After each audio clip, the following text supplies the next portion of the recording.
Welcome to Will Be Easy YouTube channel. Will Be Easy YouTube channel पर आप सभी का स्वागत है। आज का जो टॉपिक है ड्यूलिज्म एंड डाइकोटोमी, ये पार्ट 1 वीडियो है मानव भूगोल में संघर्ष का, जिसमें इस वीडियो में ड्यूलिज्म एंड डाइकोटोमी टॉपिक का डिस्कस किया जाएगा। डिस्कस करने से पहले मैं आपको एक इम्पोर्टेंट बात बताना चाह रहा हूँ कि इस चैनल पर यानी will Be Easy YouTube channel पर ऑप्शनल ज्योग्राफी सब्जेक्ट स्टार्ट किया जा रहा है, जो आपको बहुत ही अच्छे ढंग से बेसिक कंसेप्ट क्लियर कर और पढ़ाया जाएगा। और जो भी आपको इसका नोट्स देखने को मिलेगा वो आपको बहुत ही सिंपल लैंग्वेज में देखने को मिलेगा। और जो टॉपिक होगा, जैसे ड्यूलिज्म टॉपिक है तो जो टॉपिक होगा उस पर अच्छे से डिस्कस किया जाएगा नोट्स के द्वारा, और जिस टॉपिक पे जहाँ ज़रूरत होगा उस टॉपिक पर आंसर राइटिंग करके आपको दिखा दिया जाएगा और सिनॉप्सिस भी बनवाया जाएगा। तो आई होप आप लोगों को पढ़ने में बहुत ही अच्छा लगेगा। तो चैनल को सब्सक्राइब कर ले ताकि आने वाले नेक्स्ट वीडियो का नोटिफिकेशन आपको समय समय पर मिलता रहे। तो चलिए आज का टॉपिक स्टार्ट किया जाता है कि ड्यूलिज्म यानी द्वैतवाद क्या है। द्वैतवाद एक विषय वस्तु पर दो अलग या विभिन्न विचारों को व्यक्त करने से है। द्वैतवाद एक विषय वस्तु पर दो अलग या विभिन्न विचारों को व्यक्त करने से है। नेक्स्ट पॉइंट देखते हैं, किसी विषय में दो विभिन्न अथवा स्वतंत्र विचारधाराओं अथवा सिद्धांतों का होना जिनका लक्ष्य एक है परंतु अप्रोच, उपागम, दृष्टिकोण, विधियाँ अलग अलग है। लक्ष्य एक ही है परंतु अप्रोच, उपागम, दृष्टिकोण, विधियाँ अलग अलग है। जैसे आप इसको अभी समझ जाएंगे, समझ में नहीं आया होगा तो, जैसे बहुत सारे ज्योग्राफर्स थे, उनको भूगोल का अध्ययन करना था कि भौगोलिक तत्वों का अध्ययन कैसे किया जाए, भौगोलिक कारक का अध्ययन कैसे किया जाए। तो सभी ज्योग्राफर्स का अलग अलग मत था। कुछ ज्योग्राफर्स का कहना था कि क्रमबद्ध तरीके से भूगोल का भौगोलिक तत्वों का अध्ययन किया जाए। जैसे भूगोल में पठार, पर्वत, मैदान, धरातल, मृदा, वनस्पति, खनिज संपदा, भौगोलिक तत्वों का अध्ययन करना है तो कैसे अध्ययन किया जाए। तो किसी का कहना था कि क्रमबद्ध तरीके से भौगोलिक तत्वों का अध्ययन करना चाहिए। तो वहीं कुछ ज्योग्राफर्स का कहना था कि प्रदेशों में बांट के भौगोलिक तत्वों का अध्ययन किया जाए। ठीक है, कुछ तो कहेंगे कि क्रमबद्ध तरीके से भूगोल का अध्ययन किया जाए, तो कुछ वहीं कहते हैं कि प्रदेशों में बांट के भूगोल का अध्ययन किया जाए। तो वहीं कुछ ज्योग्राफर्स कहें कि भौतिक तत्वों को मुख्य धारा में या मुख्य केंद्र में रख के भूगोल का अध्ययन करना चाहिए। तो वहीं कुछ कहें कि मानव को केंद्र बिंदु में रख के भूगोल का अध्ययन किया जाए। तो यहीं से भूगोल को लेकर द्वैतवाद की उत्पत्ति हुई, क्योंकि आप समझ रहे होंगे कि लक्ष्य एक ही है, भौगोलिक तत्वों का अध्ययन करना, भौगोलिक कारक का अध्ययन करना, लक्ष्य एक ही है परंतु सबका मत अलग अलग है, सबका विधिया, सबका अप्रोच, सबका दृष्टिकोण अलग अलग है। सब अपने अनुसार बता रहे हैं कि भूगोल का अध्ययन ऐसे किया जाना चाहिए, ऐसे किया जाए। तो ऐसे ही निश्चयवाद बनाम संभववाद जैसे द्वैतवाद विचारधाराओं की उत्पत्ति हुई। ऐतिहासिक भूगोल बनाम वर्तमान भूगोल जैसे द्वैतवाद की उत्पत्ति हुई। तो यहाँ पे मैं आपको एक और बात बता दूं कि आप लोग द्वैतवाद समझ गए होंगे, द्वैतवाद क्या है। हम लोग इसको ना एक एक दो पॉइंट से क्लियर करेंगे। जो जैसे क्रमबद्ध भूगोल बनाम प्रादेशिक भूगोल है तो इसको एक एक दो पॉइंट से यहाँ पे क्लियर करेंगे, क्योंकि यहाँ से भी आंसर राइटिंग करने को मेंस में आता है। तो बेटर है कि हम यहाँ पे इसको एक एक दो पॉइंट से क्लियर करें कि क्रमबद्ध भूगोल क्या है, प्रादेशिक भूगोल क्या है, भौतिक भूगोल क्या है, मानव भूगोल क्या है, निश्चयवाद क्या है, संभववाद क्या है, ऐतिहासिक भूगोल क्या है, वर्तमान भूगोल क्या है। तो इन सब को हम एक एक दो पॉइंट से क्लियर करेंगे यहाँ पे। अब बेटर है कि हम इसको नेक्स्ट वीडियो में टॉपिक वाइज ख़त्म करें अच्छे से नोट्स के द्वारा, क्योंकि यहाँ से भी आंसर राइटिंग लिखने को आता है तो हमें अच्छे ढंग से पता होना चाहिए इस पर कि कुछ लाइन लिख ले।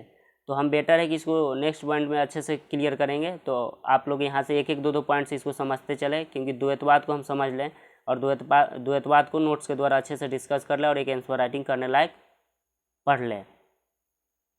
तो चलिए इसको देखा जाता है कि क्रमबद्ध भूगोल बनाम प्रादेशिक भूगोल में क्या अंतर है। तो पहले हम देख लेते हैं कि क्रमबद्ध भूगोल क्या है। तो क्रमबद्ध विधि, आप ध्यान देना, क्रमबद्ध विधि में एक ही भौगोलिक कारक को लेकर समस्त विश्व के किसी भाग का अध्ययन किया जाता है। क्रमबद्ध विधि में एक ही भौगोलिक कारक को लेकर समस्त विश्व के किसी भाग का अध्ययन किया जाता है। जैसे अगर आप प्रमुख भौगोलिक तत्व देख लें तो धरातल है, जल प्रवाह है, मृदा है, वनस्पति है, खनिज संपदा है, कृषि, परिवहन, व्यापार, जनसंख्या, ये आदि प्रमुख भौगोलिक तत्व हो गए। तो हमारा ध्यान जो होता है ना, ये किसी एक ही तत्व पर केंद्रित होता है और हम उसी को क्रमबद्ध तरीके से उस तत्व का अध्ययन करते हैं। जैसे अगर हम धरातल का अध्ययन कर रहे हैं किसी देश या क्षेत्र में, तो वहाँ हम केवल धरातल का पहले अध्ययन कर लेंगे क्रमबद्ध तरीके से। जैसे वनस्पति का अध्ययन कर रहे हैं तो वनस्पति का अध्ययन कर लेंगे। जैसे आप जनसंख्या का किसी क्षेत्र में अध्ययन कर रहे हैं तो आप ऐसे अध्ययन करेंगे, जनसंख्या का वितरण, जनसंख्या का घनत्व, लिंगानुपात, साक्षरता दर क्या है, ग्रामीण नगरीय संख्या, जनसंख्या, ऐसे हम क्रमबद्ध तरीके से अध्ययन करेंगे किसी तत्व का या भौगोलिक कारक का। और वहीं प्रादेशिक भूगोल का आप देखें तो प्रादेशिक भूगोल में कहता है कि किसी क्षेत्र को प्रदेशों में बांटकर और उसका अध्ययन करें। कोई देश है उसको प्रदेशों में बांट ले और उसका अध्ययन करें। जैसे अगर आप तराई कोई क्षेत्र ले, तराई क्षेत्र ले लें तो तराई प्रदेश में कहता है कि वहाँ के सभी तत्वों का अध्ययन कर लें। जैसे वहाँ जलवायु का अध्ययन करना है तो जलवायु का अध्ययन कर लें, भू संरचना का अध्ययन कर लें, मृदा का अध्ययन कर लें, खनिज संपदा का, जल प्रवाह का, कृषि का, वहाँ सभी तत्वों का अध्ययन कर ले। उस प्रदेश का, तराई क्षेत्र का सभी तत्वों का अध्ययन कर ले। तो दोनों में यही अंतर है। यहाँ पे कहता है कि कोई एक तत्व ले ले, क्रमबद्ध तरीके से अध्ययन कर ले, और वहीं ये कहता है कि प्रदेश यानी सभी तत्वों को उस प्रदेश के सभी तत्वों का अध्ययन कर ले। दोनों में यही अंतर है।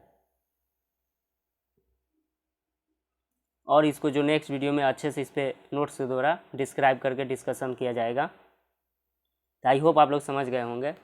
अब यहाँ पर नेक्स्ट हम लोग देखते हैं भौतिक भूगोल। क्यों ऐसा ज्योग्राफर्स का मानना था कि भौतिक तत्वों को केंद्र बिंदु में रखकर भूगोल का अध्ययन किया जाता है। आइए इसको देखते हैं। ज्योग्राफर्स का कहना था कि प्राकृतिक तत्व जो होते हैं वो प्राकृतिक द्वारा निर्मित होते हैं। प्राकृतिक तत्व प्रकृति द्वारा निर्मित होते हैं। जैसे अगर पर्वत, पठार, मैदान, जलवायु, मृदा, वनस्पति, धरातल, ये प्राकृतिक द्वारा निर्मित हुए हैं, जिन पर मनुष्य का प्रभाव नहीं होता है, जिन पर मनुष्यों का कोई प्रभाव नहीं होता है। इसलिए भौतिक तत्वों को मुख्य धारा में रखकर अध्ययन करना चाहिए। वहीं जो मानव भूगोल के समर्थन में थे ज्योग्राफर्स, इनका कहना था कि धरातल तो है पर मनुष्य उस पर निवास करता है। मनुष्य धरातल पे घर बनाता है और रहता है। भूमि है पर कृषि मनुष्य करता है। तो इनका कहना था कि मानव को केंद्र बिंदु में रख के भूगोल का अध्ययन करना चाहिए। वही निश्चयवाद विचारधारा में कहना था कि प्राकृतिक पर्यावरण मानव से अधिक प्रभावशाली होता है और मानव की गतिविधियों को निश्चित या निर्धारित करता है। इसलिए निश्चयवाद विचारधारा का समर्थन किया कि निश्चयवाद विचारधारा को मुख्य धारा में रहकर भूगोल का अध्ययन करना चाहिए। वहीं संभववाद में कहना था, संभववाद विचारधारा में सीधा उसका उल्टा, निश्चयवाद का उल्टा। क्योंकि निश्चयवाद में क्या कहा गया था कि प्राकृतिक पर्यावरण मानव से अधिक प्रभावशाली होता है, लेकिन वही संभववाद में मानव प्राकृतिक पर्यावरण से अधिक प्रभावशाली होता है। मानव प्राकृतिक पर्यावरण में परिवर्तन करने की क्षमता रखता है, इसलिए मानव को मुख्य धारा में रखकर भूगोल का अध्ययन करना चाहिए। संभववाद विचारधारा में कहना यही था। वहीं ऐतिहासिक भूगोल के जो समर्थन में थे ज्योग्राफर्स, उनका क्या कहना था कि ऐतिहासिक परिप्रेक्ष्य में किसी विषय वस्तु का अध्ययन करना चाहिए। पहले आप देख लें कि ऐतिहासिक भूगोल क्या है। ऐतिहासिक भूगोल भूतकाल का कोई भी भौगोलिक अध्ययन अथवा कालांतर में भौगोलिक परिवर्तनों का अध्ययन ऐतिहासिक भूगोल है। जैसे आप ऐसे समझ सकते हैं कि किसी भी स्थान का भौगोलिक परिस्थितियाँ समय बीतने के साथ परिवर्तित हो जाती है। अगर हम कुछ एग्जाम्पल लेकर समझना चाहिए इसको,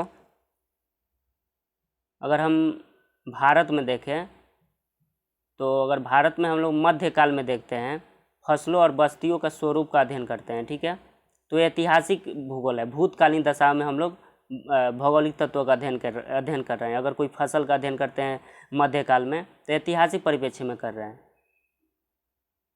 वहीं अगर स्वतंत्रता से पहले कोई औद्योगिक विकास की चर्चा करते हैं तो वो ऐतिहासिक भूगोल है। वहीं वर्तमान भूगोल में कहना था कि तत्कालिक घटनाओं पे भूगोल का अध्ययन करना चाहिए। जो भी तत्कालिक घटना घट रहे हैं उस पे भूगोल का अध्ययन करना चाहिए। तो चारों में यही अंतर था भूगोल को लेकर। सबका लक्ष्य क्या था, भूगोल का अध्ययन करना है, लेकिन सब अपने अपने तरह से बता रहे थे जितने भी ज्योग्राफर्स थे। तो आई होप आप लोग अच्छे ढंग से इसको समझ गए होंगे। जो भी अगर दिक्कत होगा समझने में तो जो नेक्स्ट वीडियो आएगा टॉपिक वाइज उसमें अच्छे से इसको क्लियर कर दिया जाएगा। आइए यहाँ पे देखते हैं। यहाँ पे कुछ मुख्य ज्योग्राफर्स का नाम दिया हुआ है, जैसे फ्रेडरिक रेटजेल है, Alexander von Humboldt, Immanuel Kant, Bernhard Varenius, Carl Ritter, Vidal de la Blache. तो यहाँ पे ज्योग्राफर्स का इसमें मेंशन या डालने का वजह यह है कि ज्योग्राफर्स का नाम आप यहाँ पे एक बार जान लें, और इनके बारे में जो हम लोग अच्छे से डिस्कस करेंगे, जो नेक्स्ट वीडियो आएगा उसमें इन लोगों के बारे में एक अलग से वीडियो आएगा जिसमें हम लोग इन लोगों के बारे में अच्छे से डिस्कस करेंगे। क्योंकि यहाँ से इंटरव्यू में क्वेश्चन बनता है कि इमैनुअल कांट के बारे में अगर पूछ दिया जाता है तो आपको पता होना चाहिए।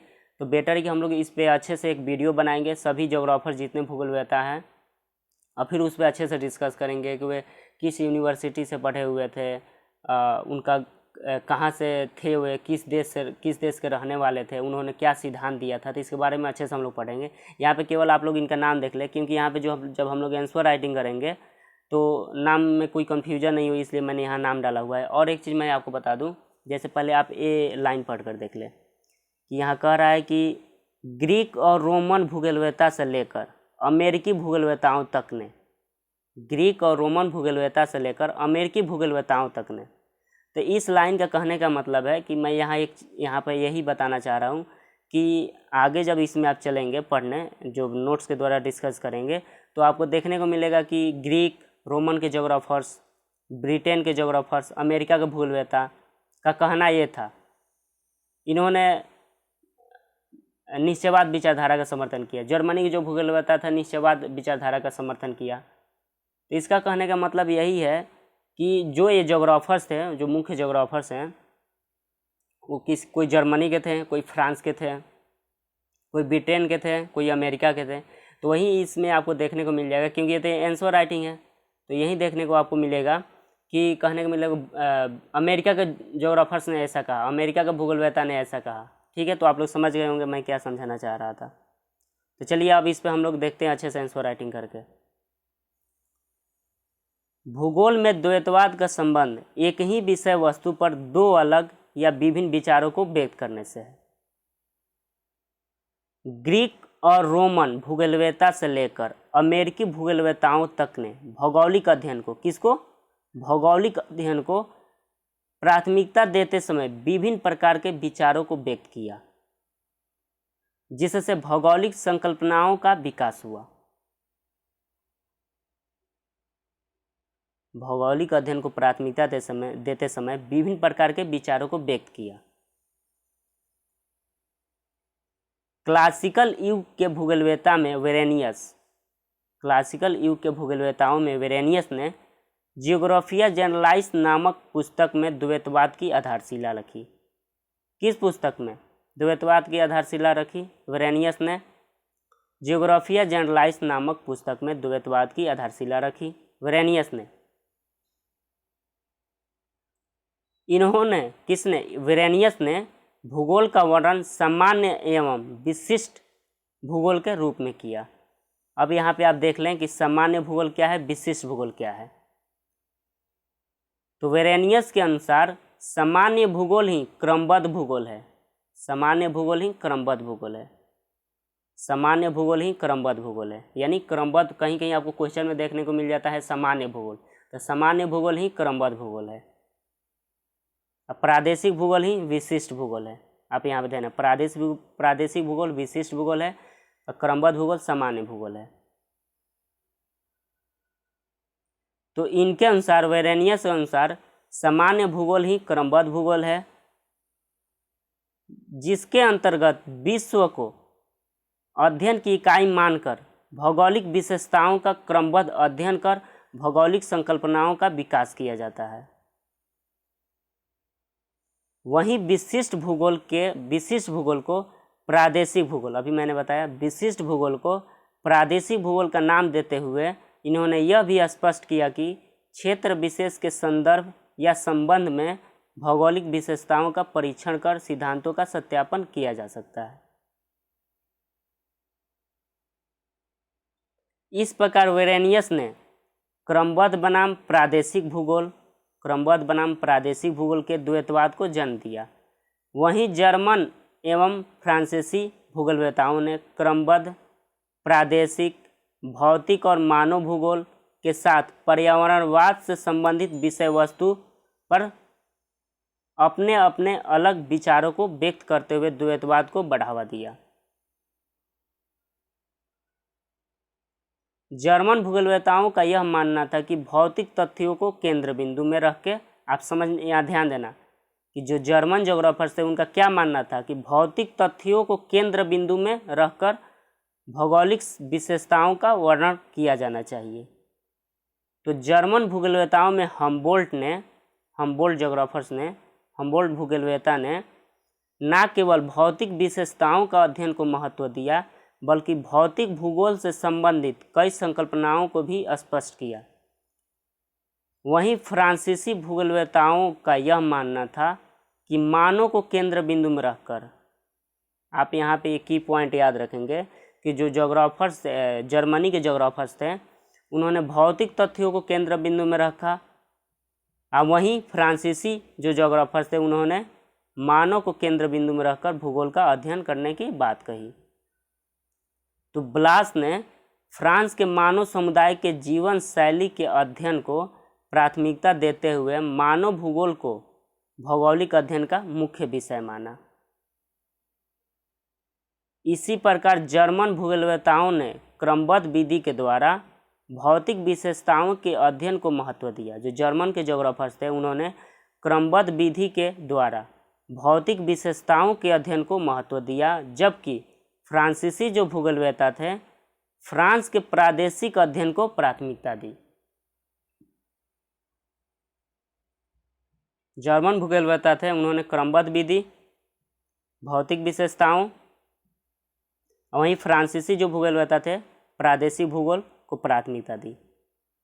यहाँ तक कि ब्लास महोदय ने, जो ब्लास ज्योग्राफर्स थे, क्षेत्रीय इकाई में बांटकर प्रादेशिक विशेषताओं का अध्ययन किया। जर्मन भूगोलवेताओं ने प्राकृतिक पर्यावरण को मानव से अधिक प्रभावशाली मानते हुए निश्चयवादी विचारधारा का समर्थन किया। जो जर्मनी के ज्योग्राफर्स थे उन्होंने प्राकृतिक पर्यावरण को मानव से अधिक प्रभावशाली बताया और निश्चयवादी विचारधारा का समर्थन किया। यहाँ तक कि रेटजेल ने अपनी पुस्तक एंथ्रोपोजियोग्राफी के प्रथम खंड में डार्विन के विकासवाद से प्रभावित होकर निश्चयवादी विचारधारा को स्पष्ट करने का प्रयास किया।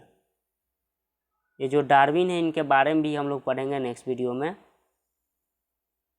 तो इन्होंने निश्चयवादी विचारधारा को स्पष्ट करने का प्रयास किया। तो वहीं फ्रांसीसी भूगोलवेता ब्लास महोदय ने संभववादी विचारधारा को स्पष्ट करते हुए यह विचार व्यक्त किया कि मानव प्राकृतिक पर्यावरण से अधिक प्रभावशाली होते हैं और जो अपनी आवश्यकताओं के पूर्ति के लिए प्राकृतिक पर्यावरण में परिवर्तन करने की क्षमता रखते हैं।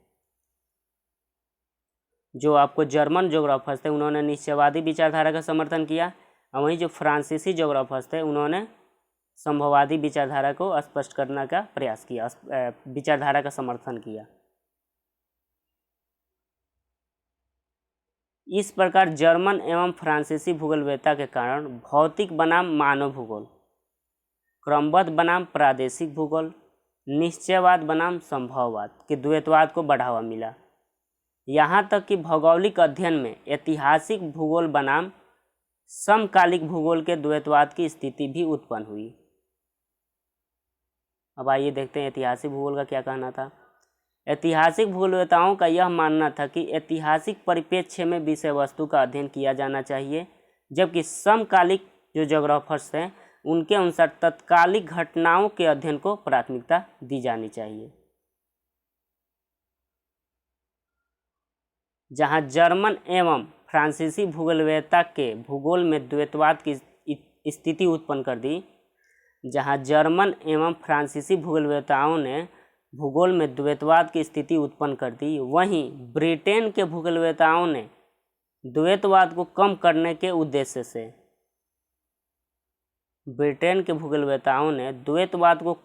उद्देश्य से यह विचार व्यक्त किया कि भौतिक एवं मानव भूगोल एक ही सिक्के के दो पहलू हैं, इसलिए भौगोलिक अध्ययन समग्रता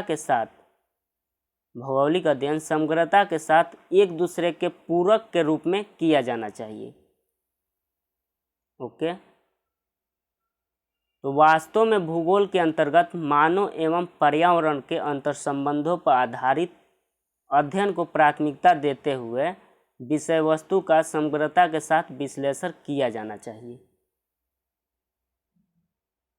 तो हम लोग का डिस्कशन हो गया, तो आई होप आप लोगों को अच्छा लगा होगा पढ़ने में। वीडियो देखने के लिए धन्यवाद। Thank you.